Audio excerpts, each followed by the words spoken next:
Good morning, alas 8 ng Marso 22, Anyo 2021, araw ng Lunes, umaga ng Lunes, and welcome sa ikalawang linggo. Second week na po tayo dito sa isang proseso na atin pong sinasagawa na kung ating bansagan ay demystifying the Marcos Gold.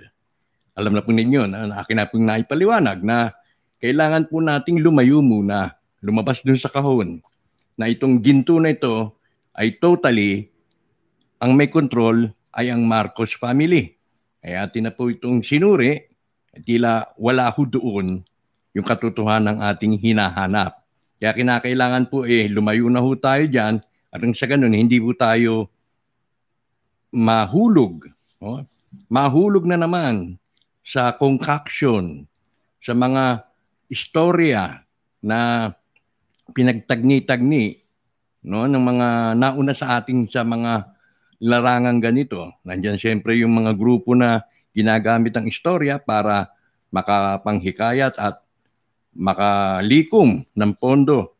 Ito pong ating pag-aaralan ngayon hinggil po dun sa pinalabas po ng Rappler. Palagay ko yung Rappler nakikinig sa atin. Kaya meron po silang nais-tuwirin dito. No? Tungkol po dun sa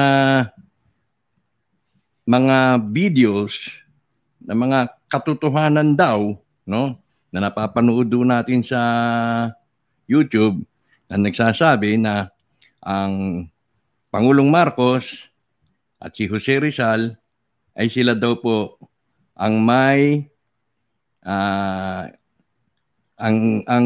nagtayo. Sila daw po ang nagtayo ng World Bank. Ayan. So, yan po ay totally false ayon doon sa Rappler. Bagamat dito sa article na ito sinulat to noong March 19 lamang. Kailan lang? Ito very recent, no? Tila dito lumalabas na si Karen Hudes ang naging source ng balitang yan. Nais ko pong balikan. At ayon po sa aking nalalaman, na itong si Karen Hudes ay nagkaroon po ng isang malalimang ugnayan kay Wolfgang Struck. Isa pong German po yata yan na malagi ho rito sa Pilipinas dahil mismo itong si Wolfgang Struck ay nag-imbestiga tungkol sa Marcos Gold, tungkol dyan sa mga treasure na ating pinag-uusapan na ipinautang sa World Bank o ginagamit ng World Bank, etc. etc. At itong si Wolfgang Struck ay namalagi po yan somewhere in Central Luzon.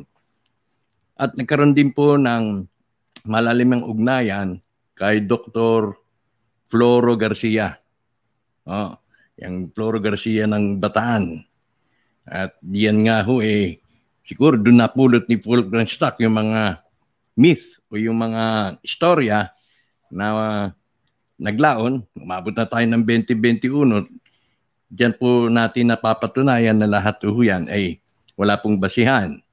Bagkus, kung yan man ay isang hidden knowledge, confidential o talagang top secret ang nalalaman ni Wolfgang Struck, ni Karen Hudes, ni Dr. Floro Garcia, granting na totoo nga yan, ay talagang wala po tayong magagawa.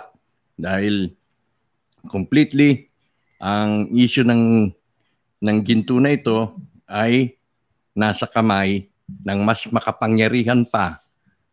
Mas makapangyarihan pa kaysa dito sa Marcos family. Kaya kahit ano pa hong gawin, kahit ano pa hong pagpapakilala sa YouTube na iyang ay lalabas ng mga Marcos, malabo pong mangyari yan.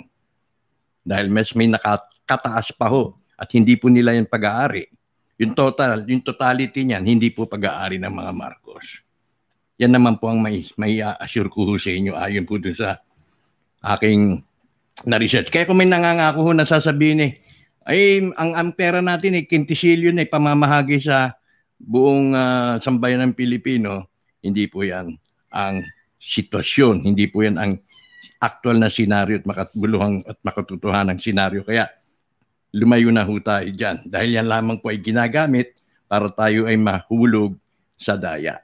So dito po sa pagpapatuloy, ang video na sinasabi na tinutulig siya ng article nito ay yung lumabas sa Gintong Pamana. May video ng February 15 at ang pamagat ay ang pagtatag ni Pangulong Marcos at Jose Rizal ng Global Debt Facility. Again, ito po yung YouTube cover. Ito pong taong ito ay hindi po yan si Jose Rizal as Jose Antonio Diaz. Not Jose Antonio Diaz. Okay? Ito po ay si Gregorio Aglipay. Okay? Yan. Yan po kasi yung naging popular na lumabas. Gawa ho yan ng mga mandaraya. Gumawa ho sila ng video material. Sabi na ito si Father Jose Antonio Diaz, tumanda na dating si Jose Rizal. Hindi po totoo yan dahil yan po ay si Gregorio Aglipay at yan po ang pinatutuhanan sa ating historical records. Now, ito ngayon ang batayan ng Rappler. Yung journals, mga aklat, news reports para pabulaanan ang video na nagsasabing si Marcos at si Jose Rizal ang nagtatag ng Global Debt Facility, also known as the World Bank. Okay, so false po yan, false news, fake news. So ang katotohanan, itong asang facts, no? The video where the claim came from cited, bakit hindi totoo? Dahil unreliable ang sources. Chismis, wala pong kredibilidad yung mga namamahayag. Wala pong kredibilidad kung saan man nanggaling o napulot yung mga istorya na ipinapalabas dun sa YouTube. Halimbawa, ano po? So, there are no credible sources. Ika dito. And to say that they say either Marcos or Rizal established the World Bank.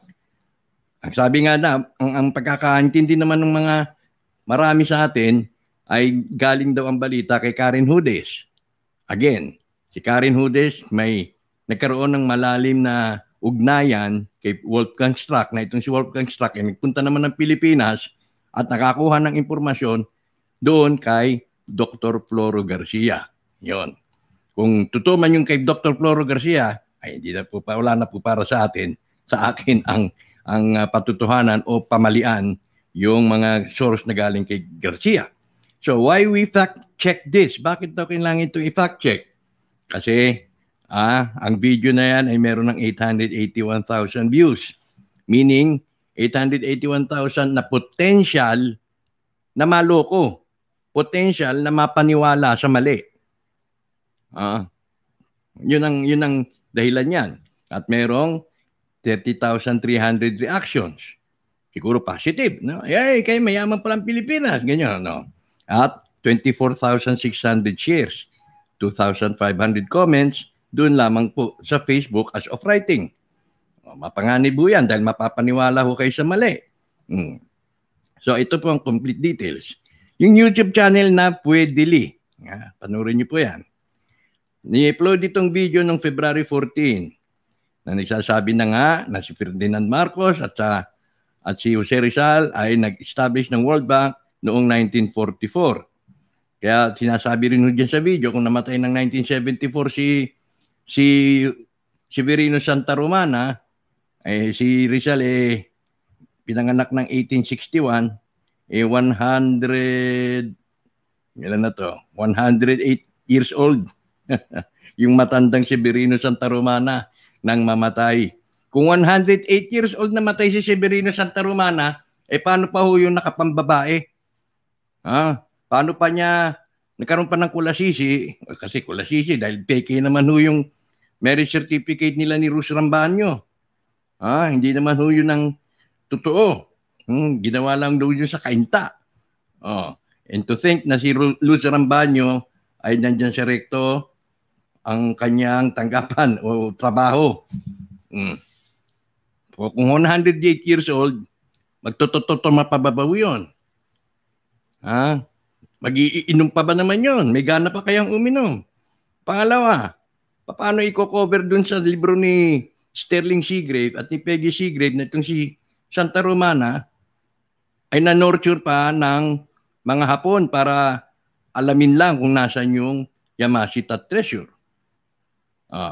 At kung si Severino Santa Romana nga ay 108 years old, sa katauhan ni Jose Rizal, paano naman po yung direct testimonya na ibinigay na kinonfess po sa inyong lingkod nung nagsasabing nakita niya, kausap niya ang Severino Santa Romana na hindi po definitely si Jose Rizal. Okay? So, in-upload din daw nung isang YouTube propagandist, Gundong Pamana, yung video ng ginawa ni Puedili. So, sinasabi ang pamagat, ang pagtatag ni Pangulong Ferdinand Marcos at Jose Rizal ng Global Debt Facility. So ito na nga. The video claimed that Rizal's death in 1896 was staged. Gawa-gawa ng mga Hiswita. Tapos nag-assume siya ng panibagong identity under the guise of Jose Antonio Diaz at naging pare at nabuhay hanggang 113 years. 113 pala. He was supposedly 83 years old nang itatag nila yung World Bank kasama si Marcos, who was then 27 years old. Layo ng edad, ano? This is absolutely false. Sabi dito, false. Wala nang cheche-bureche. False. Multiple credible sources, sabi niya, journals, books, news reports from legitimate news organizations say that Rizal was shot in Bagong Bayan, now known as Rizal Park, in Manila in 1896. In contrast, the false video yung Puedili, only cited unverified posts from blogs as its sources for saying that Rizal survived his execution. Alam niyo po, kung gagawa tayo ng academic paper o siyang scholastic research, hindi po tinatanggap yung mga blogs. Magsasite ko kayo ng reference, hindi po tinatanggap yung blog. Maliban lamang po, sa akin, ginamit ko yung blog na ni Bob, no? Pero yan naman po ay tinanong ko muna siya.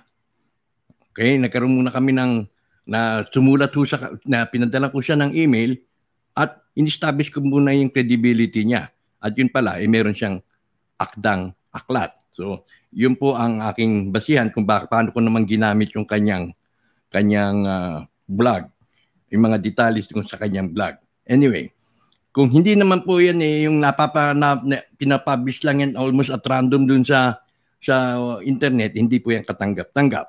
Now, the photo referred to as Jose Antonio Diaz or Rizal's identity was also false. Reverse image research showed that the man in the photo was Gregorio Aglipay. Yan na po ang ating ina-amplify ng mga nakalipas na linggo. So, sinasabi rin po ng isang historian na si Professor Xiao Chua. Si Professor Xiao Chua po ng Lasal, no? Identified Aglipay in a post in 2013. An identical photo of Aglipay can also be found on the website Iglesia. Ito na. Doon sa website ng Iglesia Filipina Independiente. Ito po yung iglesia na itinatag ni Gregorio Aglipay. Doon mismo, doon sa Iglesia Filipina Independiente, nakalarawan ang kanilang founder na si Gregorio Aglipay na katumbas po ng mga kumakalat na di umano'y si Jose Rizal. The National Historical Commission of the Philippines said that Aglipay had such admiration and respect for Rizal. It was also said that the teaching of Iglesia Filipina Independiente was inspired by Rizal's ideology and writings, pero hindi po si Rizal yun. Meanwhile, the official website of the World Bank said the institution was conceived, pinagplanuhan, nabuo, in concept, sa thoughts ng mga leaders doon po sa Bretton Woods Monetary Conference in New Hampshire, US. There was no mention of Marcos or Rizal at all on its history page. Wala pa po si Marcos noon. Okay, hindi pa po, wala pa po siya sa eksena doon sa World Bank. In 1944, Marcos was only 27 years old. Before he was elected into power, he was the President of the Philippines from 1965 to 1986. 1911 pinanganak si Apo. So 65 minus 11, 54 siya. 54 siya nung naging presidente. Nung naging presidente siya. He was 54 years old. The false video also cited a certain Karen Hudes. Ayan na, si Karen Hudes. From the World Bank, siyempre X, as one of the sources of information. Although Hudes worked at the World Bank, she has long been discredited by the institution itself. Na-explain na po natin yan. Dahil si Karen Hudes ay nagkaroon ng malalimang ugnayan, pakikipag-ugnayan kay Wolfgang Strack. Na ito namang si Wolfgang Strack ay nahulog yata ho sa daya sa kanyang involvement with Floro Garcia. Marami pong nabiktima rin ho ito dun sa mga istorya ni Floro Garcia, whether true or not. Isa na po dyan yung mga nagsuot ng arinola. May nagsuot na po ng arinola at nagkukumpas ng sandok. In 2014, the World Bank released a statement that said, Karen Hudes has not been employed by the World Bank since 2007 and is in no capacity authorized to represent any arm of the World Bank Group. Any claims otherwise by Ms. Hudes or her proxies are false and should not be viewed as credible. So, the false video also repeated a previously debunked claim that the Marcos family owns a million tons of gold. At the end of the video, it also said that Marcos intended the Filipino people to inherit his gold. Ito pong sinasabi na I am going to divest myself. I am going to give my earthly possessions to the Filipino people. Sinabi po niya yun noong 1970. Nung nahalal ho siya sa pangalawang term. 1970 onwards, wala po tayong naramdaman. So it said that this is the reason why Marcos heirs, Bongbong and Aimee, are fighting to get back in the Malacanang Palace to supposedly give the Filipinos the gold they deserve. Yan po ay gawa-gawa lang dahil sa mga supporters. Dahil na rin sa mga gustong maluklok ang mga Marcos pero hindi mismo nanggaling sa bibig ni na Bongbong, ni na Aimee. Ang inaantay ho natin, yung mismong manggaling sa mga anak. Huwag nyo na po sanang pangunahan pa. Huwag nyo na lagyan ng mauna pa kayo dun sa sinasabi ng mga tao in ating subjects. Kaya yan po ang isa sa mga bagay na dapat nating limiin at matutunan dito sa ating demystifying the Marcos Gold. Now, bakit po ba minamadali? Bakit po ba natin minamadali ito? Bakit po natin minamadali? Dahil ngayong Huwebes, may nakita ho kami ni Ardo Ray. Si Ardo Ray mismo ang nakakita actually na potensyal na paraan kung kanino tayo at kanino natin itutuon yung ating claim.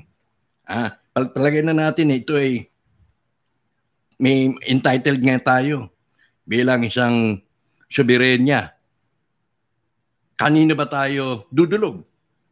Hindi man tayo pwedeng dumulog sa mga Marcos dahil mismo sila, tinatago nila yan. Hindi man tayo pwedeng dumulog o kausapin yung nakakataas pa. Kung sino man sa grupo ng mga sa grupo ng humahawak nitong misteryosong kayamanan na ito. May mas nakakataas pa ho. Ay itong Marcos lamang po naging punching bag Pero yung nasa likod ng punching bag, kung sino talagang nagpapatakbo at nag-a-approve, hindi ho natin kilala. Mga Marcos lang naka-front. Yan ang tinatawag ng isa ko pang kaibigan na the Fourth Reich. Ano po ba yun? Sabi ko, ano yung Fourth Reich? Sila yung mga may-ari ng mga nakikita nyo ng mga kumpanya. Halos lahat yan, sila iisa lang ang may-ari o isang grupo lang. Yan daw ang Fourth Reich. So, sa aming i-explore, ni panibagong exploration po ito. Hindi na po itong Wealth of the Nations na naka-anchor doon sa mga storya-storya. Although nagpapasalamat naman po tayo. Nagpapasalamat tayo kung sino man yung mga nag-arkitekto ng mga maling impormasyon lamang para makakuha ng suporta. Dahil kung hindi dahil sa kasinungalingang nakilala namin, nakilala natin, o dahil kung hindi dahil sa mga kabulastugan na yan, hindi ho natin makikita o hindi ho natin mahanap ang dapat nating hanapin. No? Ang dapat nating hanapin ay ang katotohanan. Yung nakalipas na almost 3 taon, yan po ay realization lamang ho na makita natin na yung pala ay maling daan. Maling daan. Nandyan yung kesyo si Elpidio. May Elpidio pa. Na pinaaral ni Marcos. Pero wag ka. Kumukuha rin ng suporta. Nandyan pa yung mga sultan-sultan. Wag ka. Kumukuha ng suporta. Yan sila Baginda. Marami ho yan. Pero salamat na lang sa kanila. Kay Don Tiburcio, salamat. Kay Dante Valencia, salamat. Kay Dr. Floro Garcia, salamat. Dahil nakita namin na yan ay hindi accurate. Parang hindi mo kayo masaktan.